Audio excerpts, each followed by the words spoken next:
Hi, hello, வணக்கம்.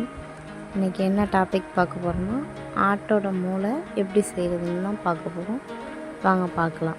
கடாயில் கொஞ்சமாக எண்ணெய் ஊற்றிக்கிட்டு சோம்பு போட்டிருக்கேன். சோம்பு நல்லா பொரிஞ்சதுக்கப்புறம் ஒரு கொத்து கருவேப்பிலை போட்டுங்க. கருவேப்பிலை போட்டதுக்கப்புறம் கொஞ்சோண்டு பட்டை சோம்பு போட்டு நல்லா வதக்கிங்க. பொடி பொடியாக நறுக்கி வச்சுருக்கேன், வெங்காயம் எடுத்து வச்சுருக்கேன், அதை போட்டு நல்லா வதக்கிக்கலாம்.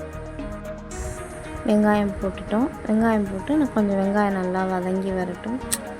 இந்த கண்ணாடி பதம் அந்த அளவுக்கு வந்தோடனே ஒரு ஸ்பூன் இஞ்சி பூண்டு பேஸ்ட்டு போட்டு அந்த பச்சை வாசம் போகிற அளவுக்கு நல்லா வதக்கிக்குவோம்.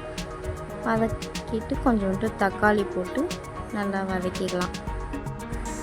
தக்காளி போட்டு நல்லா வதக்கிங்க. வேணால் நீங்கள் முட்டை வேணால் போட்டுங்க. நான் முட்டை சேர்க்காமல் சும்மா தான் பண்ணிக்கிறேன். உங்களுக்கு வேணால் நீங்கள் முட்டை போட்டு செஞ்சுக்கலாம். தக்காளி போட்டதுக்கப்புறம் கொஞ்சமாக கொத்தமல்லி போட்டு நல்லா வதக்கிங்க. நல்லா வதங்கட்டும்.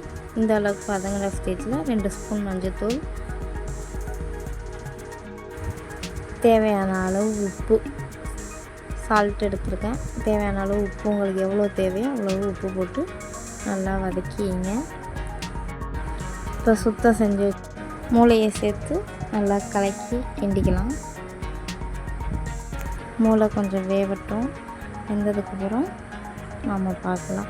இதில் கால்சியம், ஒமேகா 3, நரம்பு மண்டலத்தையும் சீராக வைக்கிறதுக்கும் ஆட்டோட மூளை நமக்கு பயன்படுது. அதனால் ஆட்டோட மூளை நல்லா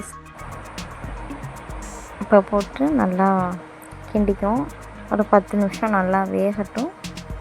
நல்லா வெந்து வரும். பார்த்தாலே நமக்கு தெரியும் எப்படி வெந்து வந்திருக்குன்னு.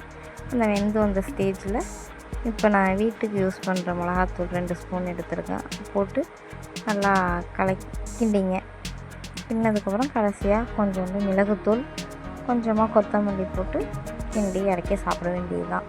நீங்களும் உங்கள் வீட்டில் செஞ்சு ட்ரை பண்ணி பாருங்கள். எப்படி இருக்குன்னு கமெண்ட் பண்ணுங்கள்.